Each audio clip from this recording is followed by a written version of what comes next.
আসসালামু আলাইকুম সুপ্রিয় দর্শক শ্রোতা আমন্ত্রণ জানাচ্ছি রেডিও নলতার বিকালের সংবাদে আপনাদের সাথে আছি আমি জান্নাতুল ফেরদৌস।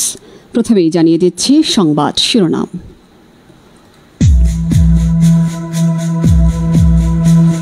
প্রধান উপদেষ্টার সৌদি সফর বাতিল। লিবিয়া থেকে ফিরলেন ৩০৯ বাংলাদেশি। উজ্জ্বল ও গণতান্ত্রিক ভবিষ্যতের যাত্রায় বাংলাদেশকে সমর্থন করে যুক্তরাষ্ট্র। কালীগঞ্জে ক্ষুদ্র ও প্রান্তিক কৃষকদের মাঝে বীজ ও রাসায়নিক সার বিতরণ। ভারতের চলন্ত বাসে আগুন, নিহত ২০। চীনের সহায়তায় মিয়ানমারের সামরিক ভারসাম্য এখন জান্তার অনুকূলে। ম্যাচ ফিক্সিংকে শাস্তিযোগ্য অপরাধ ঘোষণার দাবিতে সুপ্রিম কোর্টে বিসিসিআই। ১৯ মাস পরে ওয়ানডে সিরিজ জিতল বাংলাদেশ।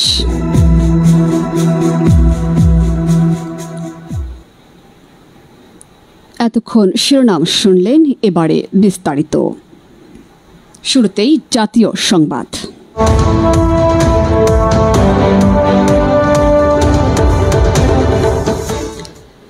প্রধান উপদেষ্টা ডক্টর মোহাম্মদ ইউনূসের আসন্ন সৌদি আরব সফর বাতিল করা হয়েছে।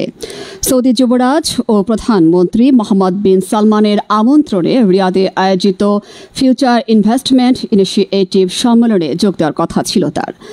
আগামী ২৭ থেকে ৩০ অক্টোবর পর্যন্ত এ সম্মেলন অনুষ্ঠিত হওয়ার কথা। তবে ডক্টর ইউনূসের পরিবর্তে সফরে বাংলাদেশ প্রতিনিধি দলের নেতৃত্ব দেবেন প্রধান উপদেষ্টার আন্তর্জাতিক বিষয়ক বিশেষ দূত ডক্টর লুৎফে সিদ্দিকী।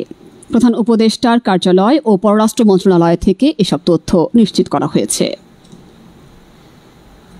রাজধানীর মোহাম্মদপুরের জেনেভা ক্যাম্পে সেনাবাহিনী ও র্যাব ২ এর যৌথ অভিযানে একটি বিদেশি পিস্তল ও মাদকসহ ৪ জনকে গ্রেপ্তার করা হয়েছে।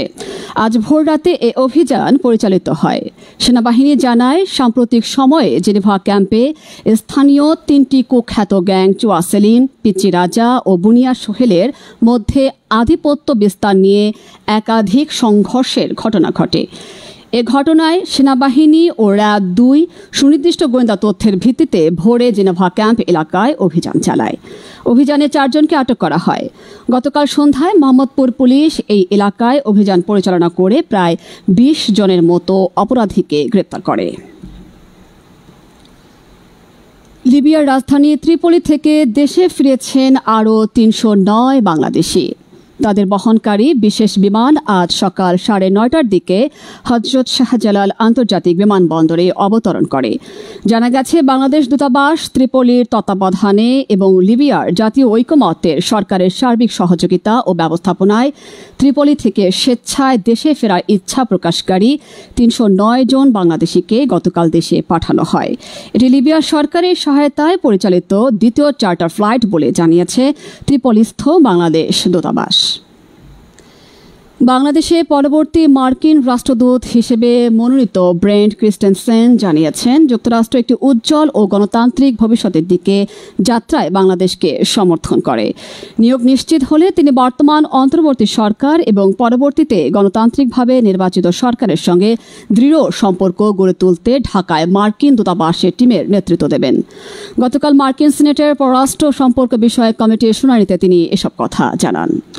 সিনেট অনুমোদন দিলে তার নিয়োগ আনুষ্ঠানিকভাবে কার্যকর হবে। বঙ্গোপসাগরে বাংলাদেশের জলসীমায় অনুপ্রবেশ করে মাছ ধরার অভিযোগে ভারতীয় একটি ট্রলার সহ দেশটির ৯ জন জেলেকে আটক করেছে নৌবাহিনী। আটকের পর তাদের মোংলা থানায় হস্তান্তর করা হয়। আজ আদালতের মাধ্যমে তাদের বাগেরহাট জেলা কারাগারে পাঠানো হয়েছে। এর আগে গত বুধবার বিকেলে মোংলা সমুদ্র বন্দরের অদূরে ফেয়ারওয়ে বয়ার সংলগ্ন গভীর সাগর থেকে FBNE নামের ভারতীয় ফিশিং ট্রলার সহ ৯ জেলেকে আটক করা হয় বলে জানিয়েছে পুলিশ। এবারে স্থানীয় সংবাদ।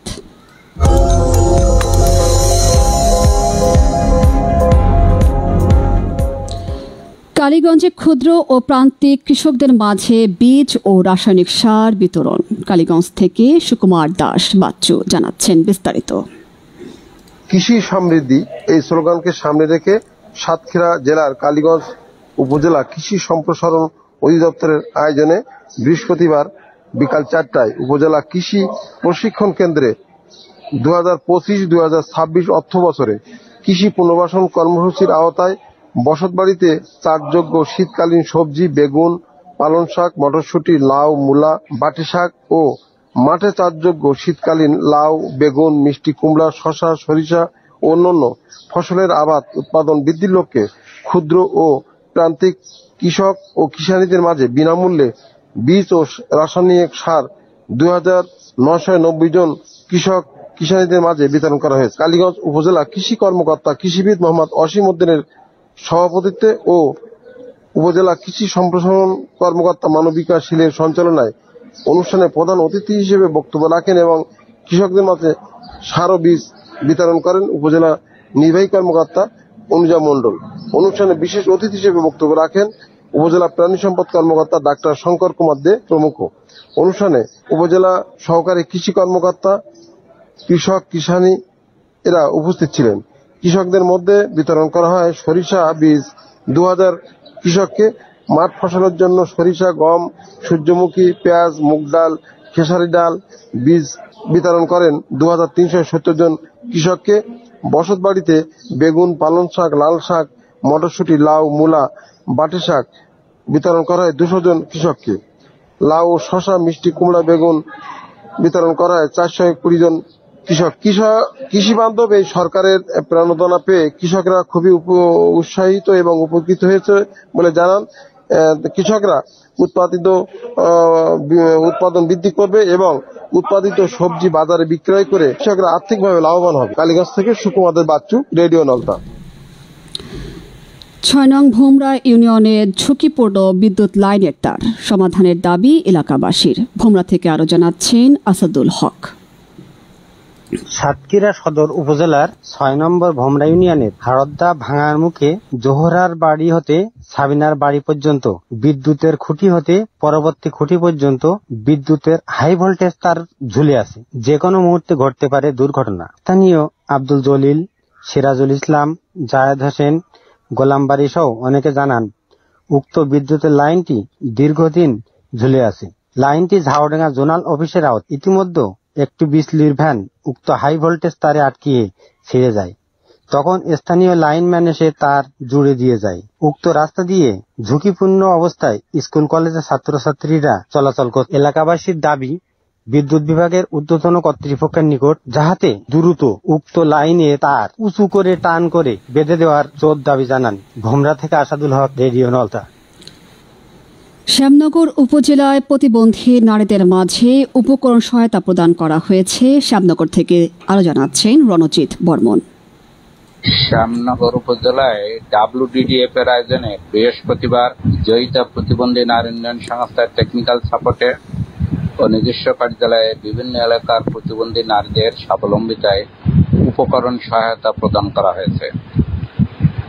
WGG প্রকল্পের আওতায় IWRAW এশিয়া প্যাসিফিকের অর্থায়নে WDDF এর নির্বাহী পরিচালক আশরাফুন নাহার মিষ্টির সভাপতিত্বে ও সার্বিক ব্যবস্থাপনায় 12 জন প্রতিবন্ধী নারীর মাঝে চাহিদা অনুযায়ী সেলাই মেশিন, মুদি সামগ্রী ও ছিট কাপড় বিতরণ করা হয়।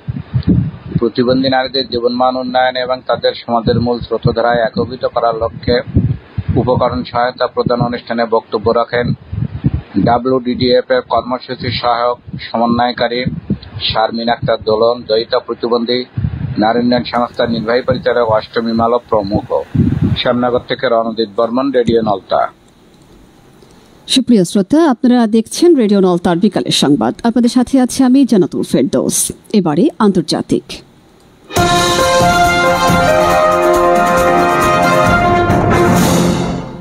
ভারতে একটি যাত্রীবাহী বাসে আগুন লেগে কমপক্ষে 20 জন প্রাণ হারিয়েছেন।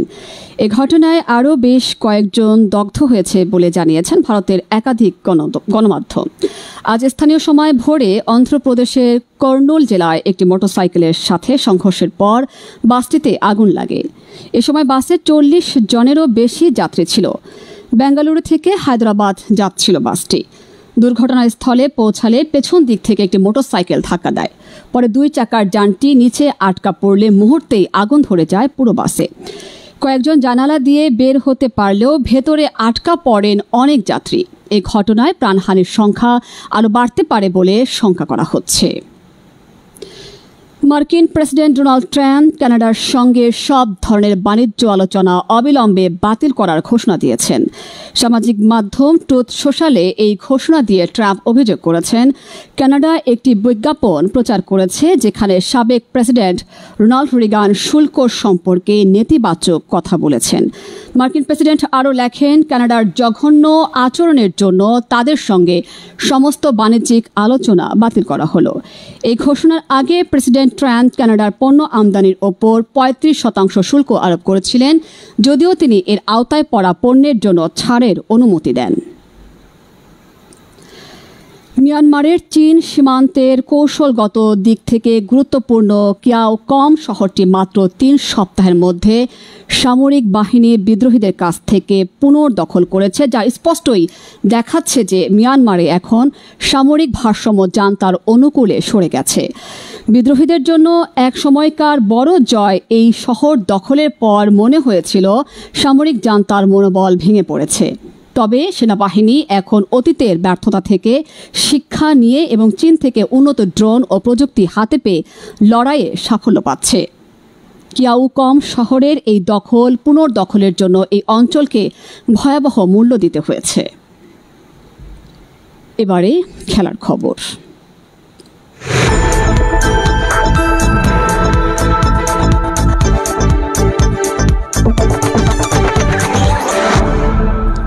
প্রথমেই ক্রিকেট।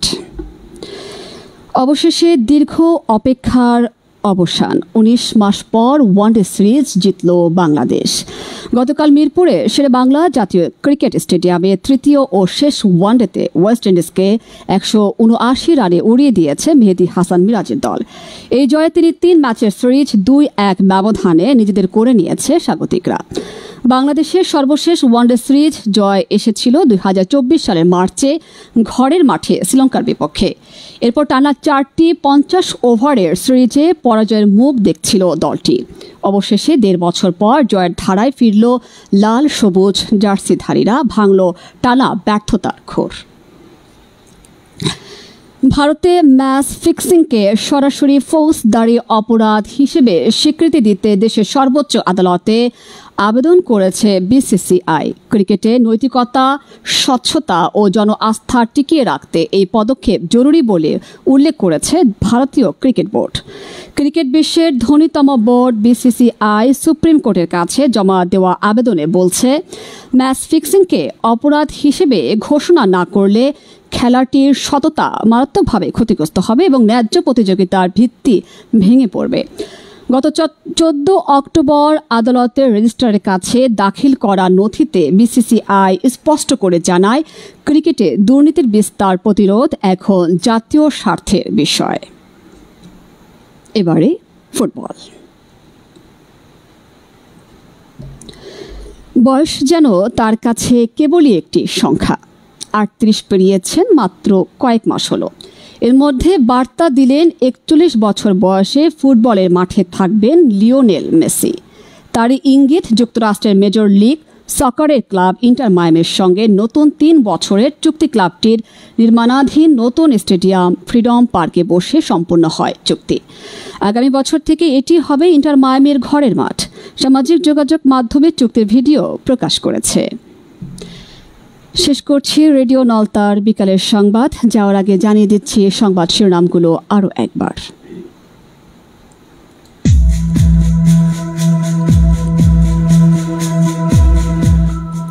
প্রধান উপদেষ্টার সৌদি সফর বাতিল।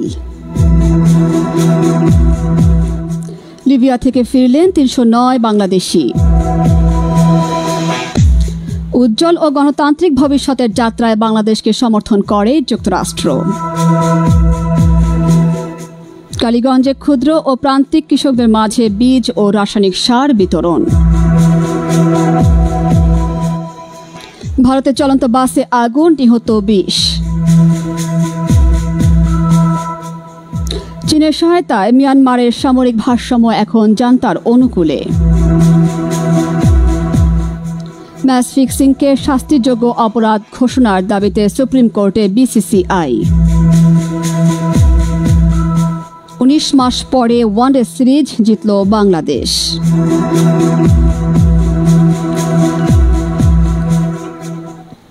এতক্ষণ সংবাদ উপস্থাপনায় ছিলাম আমি জান্নাতুল ফেরদৌস। সংবাদ প্রযোজনায় ও প্রকৌশল দায়িত্বে মোহাম্মদ রবিউল ইসলাম, তথ্য সমন্বয়ে আব্দুস সালাম, সার্বিক ব্যবস্থাপনায় মামুন হোসেন। রেডিও নলতার সংবাদ বিশ্বের যে কোনো প্রান্ত থেকে শুনতে ভিজিট করুন www.radionolta.com। এছাড়া সরাসরি ফেসবুকে দেখতে ভিজিট করুন www.facebook.com/radionolta ও ইউটিউবে দেখতে ভিজিট করুন www.youtube.com/@radionolta। এতক্ষণ আমাদের সাথে থাকার জন্য সকলকে ধন্যবাদ। আমাদের পরবর্তী সংবাদ রাত 8টা 30 মিনিটে শোনার আমন্ত্রণ রইল। আল্লাহ হাফিজ। বাংলাদেশ চিরজীবী হোক।